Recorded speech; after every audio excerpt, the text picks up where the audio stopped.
Yo, what up, people? It's your boy, the Live King, coming at you with a quick video. And I'm just going to give you guys my quick reaction to the NBA 2K26 roadmap reveal. There's a lot of good things I liked in it. I'm only going to give not feedback, but I'm only going to give, some reactions to the gameplay info, which think is a good addition, and to the my GM stuff. So. And I also have the blog up too. Uh, we'll just go through it real quick. But I just want to go through what they're talking about because they actually give more information in the actual video than what's on the blog. So the blog for them is more of guidelines. So let's get to it. Welcome back to our NBA 2K streams, or if today is your first time, glad to have you here with us. You probably saw the news by now that between now and the launch of NBA 2K26, we are going to be here live to take you through the new features and improvements that are coming up in this year's game. Now, a couple of housekeeping items. One thing to keep in mind is we are here to talk about NBA 2K26 on Gen 9. Now, in case you don't know what that means, that's what some of you have called next gen or new gen for the last few years. And because it's not really new anymore, Gen 9 is easier to understand for everybody. So Gen 9 this year for NBA 2K26 includes PlayStation 5, Xbox Series X and S, PC, and then also the brand new Nintendo Switch 2 that came out this year is part of Gen 9 as well. The other housekeeping item, some of you may have noticed that we do have new Twitch drops, and that means that you can watch these first few Road to 2K26 streams and earn a locker code for NBA 2K25, and this is how it works. There's two tiers of rewards. If you watch for 45 minutes, you will get two 1-hour double XP coins, one for my team and one for my career, 2 hours total, and you can use those, of course, on your way to level 40 right now in just a second. But maybe the biggest news of the week for you all was, of course, about early access. In case you didn't see it, this year's early access, if you get the Superstar Edition or the Leave No Doubt Edition, will begin on August 29th. That is a whole week before launch Yeah, on 7 days September is 5th. kind of I'm big for pretty sure that is the 2K. longest early access, at Yeah, least that I can remember. So hopefully everybody is excited for that. Now, there are a excited good to 6 spend some more weeks money, until man. then, and we are just so excited to talk about 2K26 that we wanted to give you all an early teaser. I made a post yesterday that we know that after the cover athletes and after the pre-orders, it can feel like a long quiet period before we get into gameplay. So think of today as an appetizer. And what that means is, to be really clear, we are not getting into the main courses of 2K26. We are not talking about the full reveals for each of those game modes. Those are going to come later. But there are a few things we can talk about today that I know you all will love. Some of them are like my personal favorite changes as well. There's improvements that have been inspired by community feedback that our dev team has been working very hard that we wanted to pull together and share with you all today. But I have rambled on long enough. Let us welcome in a special guest from the community so that I am not up here by myself. Max, how you doing today? Yo, chat. What is good, man? Super excited to be here. Talk about 2K26, man. Got a few things I just found out recently, and excited to hear about it, share it with you guys as well. So let's do it, baby. Yeah, so Stacks just got a sneak peek of the sneak peek a little bit ago before we went live. So he has a list of everything we can talk about today. And now we're going to walk you through it together section by section. You feeling good about this, Stacks? Yeah, for sure, man. And why not just go ahead and dive right in it? You know what I'm saying? Let's start out with probably the thing that everybody want to know the most about, gameplay. And first Sure. we have rewarding skill-based gameplay. So Evan, what does that mean? Rewarding skill-based All right, gameplay. we're going to get right into it then. I hope everybody I'm gonna skill-based gameplay is something that should have been something that they should have, done a long time ago. But we'll hear what they have to say about it. is paying attention because we are going to start off with a big topic and one that I know many in the community have shared a lot of thoughts on. It has been a very hot topic this year indeed. So today, what we want to share is that one of the He's talking about the RNG and all that stuff. I'm glad the community blew it up because it's actually going to force them to scale a lot of that stuff back and make it much more, skill-based. But you play any competitive shooter or anything online, I've said this in another video, that the game that should not play for you. Like, you should be in control of pretty much everything that's out there. And that's one reason why I don't play 2K online, because the game just plays for you, and it's not, I don't even look at it as a competitive thing, and it's not fun to play online. That's why I just stay offline and do a lot of sliders and all that. Dev team's themes was ensuring a skill-based gameplay experience where you feel more in control and you feel that what you're doing on the sticks, on the controller, is more reflected by what you're seeing on your screen. And that is an overall theme, so you're going to feel it across. You hear what he said? You hear what he said there? Let's go back. Feel that what you're doing on the sticks, on the controller, is more reflected by what you're seeing on your screen. Now, if they pull it off, this might be the best 2K ever in terms of gameplay, because they haven't had a game that was 100% skill-based like that. So we'll see about it. And that is an overall theme, so you're going to feel it across shot outcomes, blocks, steals, loose balls, rebounds, and more across just how gameplay feels this year. Now, Stacks, I know we can't leave the community here with a broad theme and no details, so there are a couple things that we can say today, so listen closely. The first one, higher difficulties are going to play with green or miss jump shot timing. Now, when we say Green or miss online, that's going to make a lot of people happy right there. higher difficulties, that includes most competitive multiplayer modes that many of you all play. So in those modes, you're not going to see early or late releases going in on those difficulties, which I think is a very welcome news to many of you. Second thing, the shot meters and the dunk meters are both going to show you your green windows in 2K26. Yo, that's crazy. That is crazy. But then again, I'm pretty sure the previous games had like a little section on the bar that actually showed the green window or the release window. So we're going to see if it's the same. If it's similar to the one in the past, then it might be a good thing. That was a point of feedback that came up a lot, and even as the year went on, I kept seeing that many weren't getting used to the new 2K25 shot meters, especially slashers gave that feedback a lot. So in 2K26, the meters are going to have the green windows again. Yeah, the shot meter in 2K, some of them are good, but a lot of them are just pure trash. Like, you might as well not even use it online. One more thing here. Layup timing is going to be permanently enabled in multiplayer modes. So that means you're not going to be seeing real player percentage layups go over you anymore with someone that's just tapping a button. All the layups need to be timed in those modes. But those of you who are newer to the game, we do want to clarify that you shouldn't think that you aren't going to be able to make a layup anymore, because this is not meant to make it really hard for you to make your open layups, but rather to separate the really good finishers from the weaker ones, and definitely to make sure that there's more skill involved. So those are the three things that we have to share for gameplay for now. Green or miss shot timing, green windows on the shot meter and dunk meter, and layup timing being enabled. So hopefully those are all good news to you. I see the chat is happy, it seems. It seems like they are. And there is a lot more that we will be sharing later when we do our full gameplay breakdown. But for now, you'll have to be patient, and the details will come here before you know it. And the thing about layups, I think the problem most people had with layups is that they tried to hold turbo and they tried to do all kinds of things. The best way to do layups with the layup meter is to not hold down the turbo. Like, you get to your spot and you just release turbo or sprint or whatever, and then you time your layup. It's easier to time like that. Just like throwing alley-oops, it's kind of like the same thing. So if you don't hold down turbo in this game, like, you're able to do a lot of things that you might not think you're able to do. So turbo's, a lot of people are just so used to holding it that once you get out of that mindset that you don't need to hold it down, you'll see how good the game can possibly be. Hopefully they have the same kind of rewards in 2K26.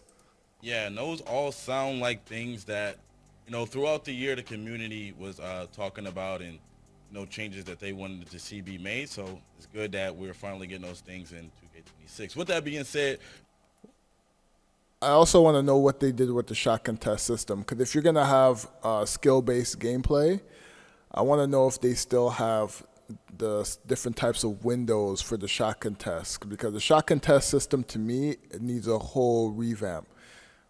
Especially with how it affects the shot meter and everything. Like, it just needs a whole revamp. And if they don't revamp it, and they're talking about skill based and all this stuff, like, it's not gonna matter. Just a reminder for you guys too, the full gameplay reveal will be the week of July 28th. All right, so keep that in mind. This was just a small sneak peek. The week of July 28th, more gameplay details will be out. Okay, so we might get the actual gameplay trailer the week of the 28th. Hopefully, it's just not one day of, stuff that they put out. Because sometimes they'll say week of 28th or whatever, and then they'll just have like one video or one thing. Nah, they need to have multiple days so they can keep people engaged in, the stuff that they're doing. So hopefully it's just not one trailer and a blog that's just one day. Just like have little snippets here and there throughout the week. Feed the community something, man, because that's what we want. Exactly. Also, one last thing. By the way, Mike is not going to be answering questions today. I know you all love hearing from him, but he is a very, very busy guy right now. He and his whole team and the whole dev team are working on the game to be ready for you all. So we're going to wait until after the full reveal of these modes and gameplay to answer any questions. So Mike is not going to be answering questions today. Don't blame him. Let the man work. He is very busy right now. He and his entire team are working on finishing 2K26 for you all. With that said, Sir, what is next, Dax? Yes, sir. Most anticipated, maybe not most anticipated, but highly anticipated. We're going to be talking a little bit about the My Player Builder. All right. We got My NBA, and we also have, when I heard about this, I thought this was really cool because I always thought about why this isn't in the game. Now it's in the game. We got dynamic banners. Yes. So what does that mean? When teams win championships, they obviously get to hang a banger up, right? Our cover athletes, Thunder Squad, they're about to do that in a few months. Well, now, as you win titles, you will see championship banners actually live in your home arena going forward. So the dev team put a lot of love into this feature. They have carved out a dedicated section in each arena for these banners. And as you play out your franchises, you are going to see all the years of championships hung up there. And the presentation is going to spotlight it to show the hopefully many years of championships you've earned. If you can't win one, you're not going to get one. But hopefully you have many, many years of championships to show up there in the rafters. So that's actually a nice addition, man. It actually makes you want to actually play out a whole season or multiple seasons just to see what you can do. And not just championship banners, like conference banners and stuff like that. So it's a nice addition for My NBA. We don't have a visual today, but we were going to show you all how this works in August. Hey, perfect. We also have more customization with unranked MyGM. Yes. What? So last year, we brought back MyGM, and even pre-launch, when we announced it, during our Q&As, people were asking about an unranked option. So we didn't do that last year, but this year we do have that. And in the unranked version of MyGM, you have a lot more freedom. So you can import custom rosters, draft classes, essentially really fine-tune your settings. So last year, if you thought MyGM looked cool, you were interested, but you got turned off by the lack of customization, we think you'll really like this one. So I guess now you can import custom rosters and all that stuff, but I want to know if you can still, or if you can import custom rosters for the playoffs, because that's one thing that I've been asking for. A lot of us have been asking for a long time. So, but they don't even touch that mode. They only touch MyGM and the other ones. And I just feel like they should just you should be able to add custom rosters to pretty much any mode in the game that's offline. So we'll see. I guess we'll see how it goes. August 18th, I guess, but we'll see. Perfect. And the full My NBA reveal will be the week of August 18. And lastly, but certainly not least, we have the city. Let's dive in there. See, we got some heat to talk about. Could we forget about the city? I see many people in the chat have been asking us to get to this. Hurry up and hurry up. Well, we are going to talk about the city a little bit. And I did want to talk about it first a little bit in general. Because in years past, we've heard the feedback about how intimidating the city was, right? We talked about this before, and 2K25 was a huge step to actioning on that feedback. I think I personally noticed it right away this past year, and I think much of the community did as well. Now, we want to get you on the court faster. So this year in 2K26, without showing you the city, because we can't do that just yet, how I would describe it is it's even more intimate, it's even more accessible, and you can get wherever you want to go really quickly to further build on that big shift last year. So if you've heard the words the city come up before and you thought about that really big map with streets and turns everywhere, that is not how the city is now. And I think you're going to really like the one in 2K20. So they basically made it smaller last year. It's probably even smaller this year. It might just be like something of a neighborhood. But my problem with the city is that the player animations when you're running around and stuff like that, like it's so sluggish. Like just fix that. Like player movement should be something that should be fixed at all, like or be improved at all times because the way you run around the city and you float around, I guess they do it because they want you to buy like a scooter or something like that. But if you just want to run around the city, like the player movement should be a lot better than what it is. And to me, that's like my biggest gripe. I actually played a lot of my career last year, and I did a lot of the spin the wheel stuff and all that. So I was in the city, and then that was like my only problem with it. I didn't think that the city it was much smaller, so it's easier, so it was better than previous cities. But the player movement in the city is just like it's straight garbage. Like y'all are making GTA. Like get someone from the GTA team to come in and fix that. And that's like my only real problem with the city. That and the prices of some of the gear. That some of the prices of the gear they have in the city. So we'll play it out. But what sneak peeks do we have for the community stacks? Because there's a very cool one here. Yeah, so first up, it says there's even more ways to flex and show off in the city. Tell us what that means, Evan. Right. So all of you in the community love to flex. When we get into August, something you can expect to hear about are multiple new ways of how we're putting a spotlight on players. And one that we thought we would be cool to talk about today, as an example, it's not too big of a spoiler, is our new mode leaderboards. So these rank players by the most wins in places like the theater and the rec.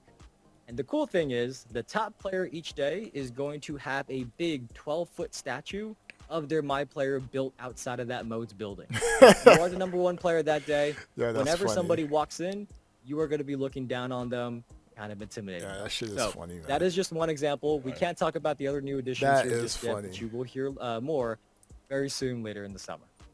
There is one more very cool thing, though, Stacks, that I have been waiting to talk about. Yeah. What is it?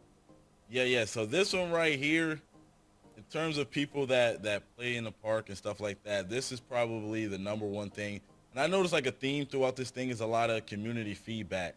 But it says right here, the park gets a makeover. Evan, we need to know what's going on with this. All right, so we're going to Come on. end on one that I think many of you will be really, really They're taking a page out of EA's book. happy to hear. Because the park is getting a lot of love in 2K26, and we want to call out now that the new designs are focused on more natural and more grounded environments. Because the feedback about what direction many of you want to see the park environments go in, that has been heard. So They don't want to pay the rights for any of these things, so they're just gonna make replicas. I don't blame them, but it's just funny, man. this year you can expect to see designs like ones that are more similar to courts that maybe you might see in the real world. Maybe in your cities or neighborhoods, you might see courts like these. And one more thing here on visuals is that there are also new lighting improvements and a fixed time of day. And the benefit of that is that it should reduce the amount of harsh shade and harsh sunlight that you may have noticed in the past when you were playing. Both of those things, I am sure, are very welcome news. I keep seeing those brought up. So, Stacks, I hope the community is happy with them. I see a lot of W's in the chat. That is something that we've been waiting to say for a while, that the scenery in the parks is going to be more natural and more grounded, and the lighting improvements should make the harsh shade and the harsh sunlight a little bit more accessible for you all, less of a bother when you are playing. But Stacks, that is going to do it for our sneak peek. I think the community got some nice little information here. What do you think? Yeah, for sure. And just keep in mind, guys, all of what we spoke about, what Evan spoke about today, is just a sneak peek, right? We're gonna get deeper into all of these things and the dates that we mentioned. And as far as the park goes or the city goes, the full reveal will be the week of August 25th. So keep that in mind. More news to come during that thing. But I feel like we got a lot of interesting things here, a lot of great news here. So I'm gonna leave it at that. But one last thing is that I feel like if they, actually pull off the gameplay changes that they're doing, uh, it might be a good game because I don't know. You know me, I'm always messing with sliders and stuff like that, and I found a way. I'm actually gonna make a video either today or tomorrow, or post it tomorrow, on how to like improve the gameplay without adjusting so many sliders, right? I've been messing with the sliders for the pretty much all year, and I think I found a sweet spot to actually help the movement, the overall player movement in NBA 2K, and that was due to like a lot of downloading people's sliders and seeing how they're doing different things, putting my input on how certain sliders are. But I think I figured out a sweet spot on how to like fully improve the gameplay in NBA 2K, and it's more to without adjusting so many different sliders, putting stuff down to 0 and putting stuff down up to 100 and doing this and doing that. Like you pick a template, Hall of Fame, All-Star, Superstar, whatever, and you just make these little changes, and the game plays fine. And I did it with 2K25. If you look at my previous gameplay video with Kevin Durant and LeBron, I kind of have something in there, but I made changes after that. So I'm probably going to put the information in the next video just so I can have it as an archive. So when the next game comes out, I can try to plug in those same sliders and see if it works. So, but if it does work, the gameplay will be fire. And if they adjust or if they fix the issue with some of the defensive on the fly changes and stuff like that, because it stopped working for like pretty much the whole year, the game could be good. The game would be good offline, in my opinion. Anyways, I'm gonna leave it at that. Let me know what you guys think of these roadmap reveal, and I'm gonna catch you guys on the next video. All right, I'm out. Peace.